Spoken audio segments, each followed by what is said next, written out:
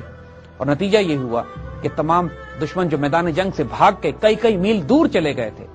انہوں نے اپنے کیولری دستے ان کے پیچھے بھیج کر ان تمام دشمنوں کو واپس لائے، اور جس جگہ وعدہ کیا تھا کہ ان کو قتل کیا جائے گا، کیونکہ وعدہ آپ نے کیا تھا کہ میں دریا کو ان کے خون سے سرخ کر دوں گا، اور دریا کو پھر ان کے خون سے سرخ کیا گیا. یہ بھی عراق کیمپین میں ہوا. 70,000 لوگ سیدنا خالد ابن ولید نے ایک جنگ میں قتل کیے. اسی طرح جنگ ذات سلاسل ایک بہت مشہور عراق کیمپین کی جنگ ہے جس میں ایرانیوں نے اپنے آپ کو زنجیروں سے باندھ لیا، اور ایرانی ہاتھی اور ان کا آرمر اور ان کا اس زمانے کے سپر پاور کے جو تمام مال و اسباب ہوتے ہیں. لیکن بڑی بڑی فوجیں جو امپائرز کی تھیں، ان کی جو سب سے بڑی خامی یہ تھی کہ وہ چلنے میں بہت آہستہ تھی، بہت سست روی سے حرکت کرتی تھی. اور خالد ابن ولید رضی اللہ تعالیٰ عنہ کو جو غیر معمولی کارنامے ہوتے تھے وہ یہ کہ آپ اتنی تیز رفتاری سے مسلمان فوج حرکت کرتی تھی کہ اس کی صرف ایک مثال دینا کافی ہے. ایک مرتبہ ایک مسلمان کمانڈر نے سیدنا خالد بن ولید کو خط لکھا کہ میں دشمن کے ساتھ برسر پیکار ہوں، مجھے آپ کی مدد کی ضرورت ہے. سیدنا خالد بن ولید نے اسی قاصد کو خط دے کے بھیجا کہ جاؤ اس کمانڈر سے کہو کہ میں تمہاری مدد کے لیے پہنچ رہا ہوں. اور جب وہ قاصد بجلی کی رفتار سے پہنچا ہے واپس اس کمانڈر کے پاس، اور اس کمانڈر نے خط کھول کے پڑھا ہے اور سر اٹھایا ہے، تو افق پر خالد بن ولید کی فوج نظر آ رہی تھی. یعنی اس قاصد کے لٹرلی اس کی گرد بھی نہیں بیٹھی تھی اس کے گھوڑے کی کہ خالد موو کر چکے تھے. اگر آپ خالد کی فوج میں ہیں تو آرام آپ کے لیے نہیں ہے. اگر آپ سیدنا خالد کے کیولری میں ہیں، ان کے دستوں میں ہیں، تو آپ کا آرام صرف گھوڑے کی پشت پہ ہے. وہ آپ ایک گاؤں پر حملہ کرنے کے لیے جاتے، ایک شہر پہ حملہ کرنے کے لیے جاتے، دشمن اپنی فوجیں اس طرف لے کے جاتا، آپ رخ تبدیل کر کے اس شہر پہ حملہ کر دیتے جو خالی ہوتا. اور یہ ممکن ہی نہیں تھا دشمن کی فوجوں کے لیے اتنی ہائی موبلٹی کے ساتھ جو ملٹری مینوورز ہو رہے ہیں ان کے ساتھ ان کا مقابلہ کر سکتا. دشمن اپنی فوجیں اس طرف لے کے جاتا، آپ رخ تبدیل کر کے اس شہر پہ حملہ کر دیتے جو خالی ہوتا. اور یہ ممکن ہی نہیں تھا دشمن کی فوجوں کے لیے اتنی ہائی موبلٹی کے ساتھ جو ملٹری مینوورز ہو رہے ہیں ان کے ساتھ ان کا مقابلہ کر سکتا. آج کل کی جنگی حکمت عملی میں بھی جو موبائل کیولری ہے، جو مینووربلٹی ہے، یہ صلاحیت فوجوں میں کہ کتنی تیزی سے ایک فوج ایک جگہ سے حرکت کر کے دوسری جگہ جا سکتی ہے، فیصلہ کن قوت رکھتی ہے، فیصلہ کن طاقت رکھتی ہے. جیسے عرض کیا، روتھلیسنس. جب جنگ میں جاتے تھے ایک دفعہ تو جب تک دشمن کو بالکل کچل نہیں دیتے تھے، کسی کو اس قابل نہیں چھوڑتے تھے کہ وہ دوسری فوج سے مل کر دوبارہ ان کے خلاف کوئی مزاحمت کر سکے. جاسوسوں کا نظام ایسا تھا کہ پورے عراق میں کوئی فوج دشمن کے کہیں حرکت کرتی تھی سیدنا خالد بن ولید کو اس کی اطلاع پہنچتی تھی. رسد کا نظام ایسا تھا کہ پورے ملک میں جہاں مسلمان فوج موو کرتی تھی رسد اور سپلائز کی کوئی کمی ان کے پاس نہیں رہتی. یعنی لاجسٹکس، ان کی ایسپیناج، کاؤنٹر انٹیلیجنس، ان کی موبلٹی، جو جنگی حکمت عملی ایران ڈپلوائے کرتے تھے، ہمیشہ اس قسم کی جنگی حکمت عملی سیدنا خالد کی طرف سے ڈپلوائے کی جاتی تھی جس سے ایرانی ناواقف تھے، نامانوس تھے. یعنی ایرانی عادی تھے اس بات کے کہ صف در صف فرنٹل اسالٹ کے ذریعے براہ راست فوجوں کے تصادم میں جنگیں کی جائیں، جبکہ سیدنا خالد ایمبوش کے ذریعے، گوریلا ٹیکٹکس کے ذریعے، موبائل وارفیئر کے ذریعے، فلینکنگ اٹیکس کے ذریعے اور ڈسپشن کے ذریعے دشمن کو دھوکہ دے کے، اس کو کنفیوز کر کے، اس کو ڈس اورینٹ کر کے، اس کو تھکا کے اس کو ساتھ تصادم کیا کرتے تھے. یعنی جہاں تک ظاہری جنگی حکمت عملی کا بھی تعلق ہے وہ اتنی غیر معمولی تھی کہ سلطنت ایران نے، سلطنت فارس نے اپنے اعلیٰ ترین جرنیل آپ کے مقابلے پہ ایران کو بچانے کے لیے بھیجے، لیکن صرف چند ماہ کے عرصے میں پورا عراق سیدنا خالد نے تلوار کے زور پر فتح کر لیا.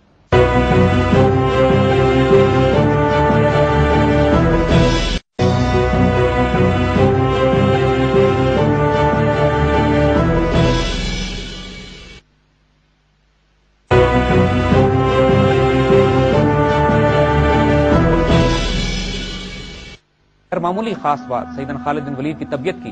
کہ آپ جان بوجھ کر خطرے مول لیتے تھے. یعنی دشمن سوچ نہیں سکتا تھا کہ کوئی شخص اس قسم کے خطرات لے سکتا ہے، اور اس کی توقع کے برخلاف غیر معمولی خطرات مول لے کر آپ ایسے ایسے کارنامے انجام دیتے تھے کہ جو ایلیمنٹ آف سرپرائز یعنی دشمن کو حیران کر دینے والا ہوتا تھا جو توقع نہیں کرتا تھا. اور یہ ایک بہت بڑا ایلیمنٹ تھا. ان کی بے جگری، ان کی دلیری، ان کی بے خوفی مثال بن گئی تھی. یہ لوگ خالد بن ولید رضی اللہ تعالی عنہ کی مثالیں دیا کرتے تھے کہ اگر دیوانگی کے حد تک دلیری دیکھنی ہے تو سیف اللہ کو دیکھو. اس کی ہم چند مثالیں آگے دیں گے آپ کو. جنگ یرموک کا ایک موقع آتا ہے. جنگ یرموک کے ایک موقع پہ جب 60,000 غسانی عیسائی، ایک ان کا لشکر، ایک ان کا گروہ مسلمانوں کو تنگ کر رہا تھا، تو سیدنا خالد نے اس کا حل پیش کیا مسلمانوں کی وار کونسل میں. تمام بڑے بڑے صحابہ، اس میں ابو عبیدہ ابن جراح بھی تھے، اس میں سیدنا خالد بھی تھے، اس کے اندر زرار بن اسوار بھی تھے، تمام بڑے بڑے صحابی موجود تھے. اور سیدنا خالد اس میں سولوشن یہ دیتے ہیں کہ کل ان 60,000 کو ڈسٹرب کرنے کے لیے، ان کو پریشان کرنے کے لیے، ان کو شکست دینے کے لیے میں براہ راست ان پر حملہ کروں گا 30 مجاہدوں کے ساتھ. یعنی آپ صرف اب یہ نوٹ کیجئے اور وہ محفل دیکھیے جس محفل میں یہ بیٹھ کے بات کر رہے ہیں. ظاہراً یہ جنون لگے گا کہ 60,000 کے لشکر پہ آپ فرما رہے ہیں کہ میں 30 مجاہدوں کے ساتھ حملہ کروں گا. اب اگلوں کا جواب سنیے جو اس سے زیادہ حیران کن ہے. پوری وار کونسل بیٹھ کے فیصلہ کرتی ہے، خالد یہ پلاننگ آپ کی ٹھیک نہیں ہے. 30 آدمیوں کے ساتھ 60,000 پہ حملہ کرنا کوئی دانش مندی نہیں ہے، آپ 60 آدمی لے جائیں. آپ یقین کریں گے. اور اس کے بعد تاریخ نے دیکھا کہ خالد 59 مجاہدین کے ساتھ 60,000 کے لشکر پر ٹوٹ پڑتے ہیں اور ان کو ناخن چنے چپا دیتے ہیں. یہ غیر معمولی، امپاسبل، ناممکنات میں سے دلیری جو دنیا کا کوئی جرنیل، کوئی ملٹری کمانڈر، کوئی اسٹریٹجک، کوئی ٹیکٹیشین، کوئی وار پلانر اور اینالسٹ جو ان باتوں کو سوچ نہیں سکتا، خالد اس کو کر گزرے ہیں. فراز کی جنگ جو کہ عراق کی آخری جنگ تھی، عراق کیمپین کی آخری بڑی جنگوں میں شامل ہوتی تھی، یہ وہ جنگ تھی کہ جب ایرانی امپائر کی حدیں رومن امپائر سے مل رہی تھیں جس جگہ پہ جا کے، اور مسلمانوں کا تھریٹ جب کامن محسوس ہوا رومن اور پرشین امپائر کو، تو دونوں نے اپنی فوجیں اکٹھی کر دی. یہ پہلا موقع تھا فراز کی جنگ میں کہ رومن اور پرشین امپائر الائز بن کر، ایک دوسرے کے ساتھ الائز اور اتحادی بن کر مسلمانوں کے خلاف آئے. اور اللہ کے فضل سے سیدنا خالد نے ان دونوں کے کمبائنڈ لشکر کو ذبح کیا. اور ایک کمال کا کام جو اس کے بعد آپ نے کیا، یعنی یہاں پہ حضرت خالد بن ولید کی وہی بے خوف اور رسک ٹیکنگ اور دلیرانہ طبیعت کا پتہ لگتا ہے کہ اس جنگ سے فتح کے بعد جب مسلمان واپس ہیرا میں اپنے مرکز کی طرف آ رہے تھے تو حج کا موقع آ گیا. سیدنا خالد نے فیصلہ کیا کہ میں نے حج کرنا ہے. اب ظاہر ہے یہ رسک تھا کیونکہ مسلمان فوجیں ایک طرف عراق میں لڑ رہی تھیں، رومن اور پرشین امپائر سے برسر پیکار تھے، اور سیدنا ابو صدیق رضی اللہ تعالیٰ عنہ اس وقت مدینہ میں خلیفہ تھے، اور سیدنا ابو بکر سے آپ نے اجازت نہیں لی تھی. لیکن جیسے کہ رسک ٹیکر وہ تھے، سیدنا خالد نے پورے لشکر کو روانہ کیا ہیرا، اور بغیر کسی کو بتائے چند ساتھیوں کو ساتھ لے کر خاموشی سے دیوانہ وار منزلیں مارتے ہوئے حج کے موقع پر مکہ پہنچ گئے اور حج کیا. کسی کو بتایا نہیں، اپنے خیال میں بہت چھپ کے حج کیا تھا. اب یہاں پہ وہ کمال سیدنا ابو بکر صدیق کا بھی ہے کہ جب واپس حج کر کے یہ اپنے لشکر میں پہنچے ہیں تو لشکر کو پتہ نہیں چلا کہ خالد چند روز کے لیے غائب تھے. اتنی خاموشی سے گئے اور خاموشی سے آئے. لیکن جب اپنے لشکر میں پہنچے ہیں تو پیچھے سے ایک قاصد آتا ہے خلیفہ کا خط لے کر، اور اس خط میں بڑی پیار سے ایک ڈپٹ دی ہوئی تھی اور لکھا تھا آئندہ ایسا نہ کرنا، کہ خالد بن ولید جیسے شاہینوں کو قابو کرنا، ان کو سنبھالنا اور ان کو ہینڈل کرنا بھی کوئی آسان کام نہیں تھا. حضور صلی اللہ علیہ وآلہ وسلم بہت درگزر کا معاملہ آپ کے ساتھ فرماتے تھے، اس صلاحیت کی وجہ سے، اس تلوار کی تیزی کی وجہ سے، اس جلال اور ہیبت کی وجہ سے کہ جو اللہ تعالیٰ نے اور حضور کی دعا سے سیدنا خالد کو دے دیا گیا تھا، اور جو رول ان سے لینا تھا، جو کام لینا تھا ان سے. اسی طرح جب خالد بن ولید رضی اللہ تعالیٰ عنہ اس طرح کے بہت سارے کام ایسے کرتے تھے جس سے لوگوں کو بڑے اعتراض ہوتے تھے ان پہ، اور حضرت ابوبکر صدیق ہمیشہ لوگوں کی شکایتوں کو درگزر کر دیا کرتے تھے. بعض لوگوں نے شکایتیں بھی کی کہ سیدنا خالد کو معزول کر دیا جائے، تو سیدنا ابوبکر صدیق رضی اللہ تعالیٰ عنہ کا جواب اس پہ یہی تھا کہ جس تلوار کو اللہ تعالیٰ نے دین کو بلند کرنے کے لیے نیام سے باہر نکالا، میں اس کو نیام کے اندر نہیں ڈال سکتا. خالد کی بہت سارے ایسے جس کو ڈسپلنری معاملات کہتے ہیں رضی اللہ تعالیٰ عنہ کے معاف کیے جاتے تھے صرف اس لیے کہ ان کا جلال، ان کا جمال، ان کی شجاعت، ان کی دلیری اور ان کا کانفیڈنس اس طرح کا تھا. اور جتنی بڑی مہم درکار تھی، دیکھیے جتنا بڑا مشن ہوتا ہے، جتنی بڑے مہم ہوتی ہے، جتنا بڑا چیلنج ہوتا ہے، اتنا ہی جنونی اور اتنا ہی دیوانہ کمانڈر بھی چاہیے ہوتا ہے. یہی وہ فرق ہے عام کمانڈر میں اور ایک عظیم کمانڈر میں. یہی فرق ہے کہ عام جرنیل میں اور خالد ابن ولید میں، کہ خالد ابن ولید نہ صرف طبیعتاً ایک عشق اور دیوانگی کی حد تک اللہ اس کے رسول سے پیار کرنے والے تھے، بلکہ ان کو غیر معمولی طور پر روحانی تائید حاصل تھی اللہ کے رسول صلی اللہ علیہ وآلہ وسلم کی طرف سے. اور تیسرا، وہ اس قدر دلیر اور پر اعتماد مجاہد تھے کہ وہ ذات کی جو ان کی خوبی اور خیر تھا اس کو جب روحانی طور پر اور جنگی حکمت عملی کے لحاظ سے ان صلاحیتوں کے حساب سے وہ مدد مل گئی تمام، تو وہ پھر وہ سیف اللہ بنے، وہ خالد بن ولید بنے جس نے تاریخ کا پانسا پلٹ کے رکھ دیا۔ عراق کی فتح کے بعد جب سیدنا ابوبکر صدیق کو خوشخبریاں پہنچی ہیں مدینے میں، تو آپ نے مدینے میں اعلان کروایا مدینے والوں کو کہ مبارک ہو، تمہارے شیر نے ایرانی شیروں کو زیر کر لیا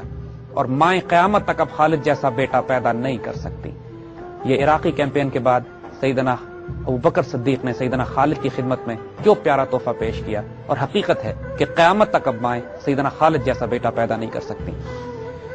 یہ وہ وقت تھا کہ جب حضرت ابوبکر صدیق نے ساتھ ساتھ شام کی طرف بھی مہمیں روانہ کر دی تھی۔ ان دستوں کو حکم یہ تھا کہ صرف ریکنیسنس کریں، جا کے جاسوسی کریں، زیادہ آگے تک نہ جائیں، زیادہ حملے نہ کریں۔ لیکن جب حضرت خالد بن ولید رضی اللہ تعالیٰ عنہ کے کارناموں کی خبریں مسلمانوں کو پہنچنا شروع ہوئی تو قدرتی طور پر ان کمانڈروں کو بھی امید اور حوصلہ اور جوش چڑھا کہ ہم بھی شاید کوئی کارنامے انجام دیں۔ نتیجہ یہ ہوا کہ مسلمانوں کے وہ دستے جو شام میں گئے تھے وہ رومنز کے گھیرے میں آ گئے۔ شام اس وقت رومن بائزنٹائن امپائر کا صوبہ تھا۔ بائزنٹائن امپائر جس کا مرکز کانسٹینٹینوپل قسطنطنیہ تھا، جس کی بشارت بھی حضور صلی اللہ علیہ وسلم دے چکے تھے کہ لتفتحن القسطنطنیہ فنعم الامیر امیرھا فنعم الجیش ذالک الجیش، کہ قسطنطنیہ بھی لازماً فتح ہوگا اور جو فوج اس کو فتح کرے گی وہ جنتی ہے اور جو امیر اس کو فتح کرے گا وہ جنتی ہے۔ تو قدرتی طور پر مسلمانوں میں جس طرح کسرا کے تباہ ہونے کی خبر حضور دے چکے تھے اور مسلمانوں کو ایمان کی حد تک یقین تھا کہ ایران پر مسلمان قبضہ کریں گے، اسی طرح مسلمانوں کو ایمان کی حد تک یقین تھا کہ رومن امپائر کو بھی مسلمان کیپچر کریں گے۔ اور سیدنا ابوبکر صدیق نے اسی لیے دونوں طرف لشکر روانہ کیے تھے۔ خالد اس وقت عراق میں تھے اور عراق سے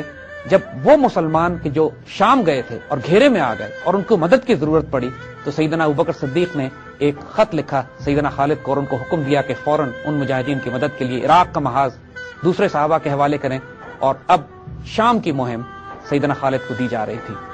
سیدنا خالد کو جب یہ خط پہنچتا ہے تو دوبارہ ایک ایسا وہ کام کرتے ہیں جو تمام جنگی حکمت عملی کے تحت ناممکنات میں سے نہ کیا جا سکتا ہے، نہ ریکمینڈڈ ہے، اور نہ ہی کوئی ملٹری اسٹریٹجسٹ اس کو کرنے کا سوچ سکتا۔ عراق سے شام جانے کے دو راستے تھے، ایک راستے کے اوپر رومن قلعے بنے ہوئے تھے، وہ ذرا خطرناک ہوتا، دوسرا راستہ طویل تھا، اور تیسرا راستہ ریگستان سے گزرتا تھا، لیکن وہ ایسا راستہ تھا کہ جس پہ کوئی فوج کوئی شخص گزر نہیں سکتا تھا کہ 5 دن بغیر پانی کے گرمی میں راستہ بھولنے کا اندیشہ، اور اگر راستہ بھول جائے تو موت یقینی۔ سیدنا خالد اس راستے سے صرف ایک گائیڈ کو ساتھ لے کر اپنی فوج کو لے کر نکلے ہیں، اور غیر معمولی طور پر ایک ایسا کام کیا ہے جو اس سے پہلے عرب تاریخ میں، مصر کی تاریخ میں، شام کی تاریخ میں اور عراق کی تاریخ میں کبھی نہیں کیا گیا کہ اس ریگستان کو ایک فوج نے عبور کیا ہو جب موت یقینی تھی۔ تمام بھیجنے والے یہ جانتے تھے کہ خالد پار نہیں کر سکیں گے۔ خالد کی طبیعت کو ایمان کی حد تک یقین تھا کہ شام ان کے ہاتھ سے فتح ہوگا، اور ان کو معلوم تھا کہ یہ ریگستان ان کا راستہ نہیں روک سکے گا۔ وہ جس وادی سے گزر کر گئے ہیں آج تک اس وادی کو سنیت العقاب کہا جاتا ہے۔ اور ایک واقعہ ہم یہاں بتانا چاہیں گے کہ کئی 100 سال کے بعد سیدنا خالد بن ولید کے انتقال کے جب عباسی خلافت تھی تو خلیفہ معتصم جب اس علاقے سے گزرا ہے تو اس کو کسی نے جھنڈا دکھایا ہے جو وہ ایک قلعے پہ لگا ہوا تھا، اور اس کو بتایا گیا ہے کہ یہ وہ جھنڈا ہے جو خالد بن ولید رضی اللہ تعالیٰ عنہ نے اپنے ہاتھ سے لگایا تھا۔ اور خلیفہ اس جگہ پہ اتر گیا، اس نے اس جھنڈے کو بوسہ دیا اور اپنی تمام فوج میں حکم جاری کر دیا کہ جو کوئی بھی اس علاقے سے گزرے گا اس جھنڈے کے احترام میں بادب ہو کے گزرے گا، پاپیادہ گزرے گا، سوار ہو کے نہیں جائے گا، کیونکہ اس جھنڈے پر ایک عقاب کا نشان بھی بنا ہوا تھا۔ اور سنا ہے یہ کہ یہ 18ویں صدی تک وہ جھنڈا سنیت العقاب میں لہراتا رہا ہے۔ اس کے بعد جب مسلمانوں کا زوال آیا، مسلمان بکھر گئے، تو وہ جھنڈا بھی اپنی جگہ سے ہٹ گیا۔ سنیت العقاب خالد بن ولید رضی اللہ تعالیٰ عنہ کا وہ شاندار کارنامہ تھا کہ جو تاریخ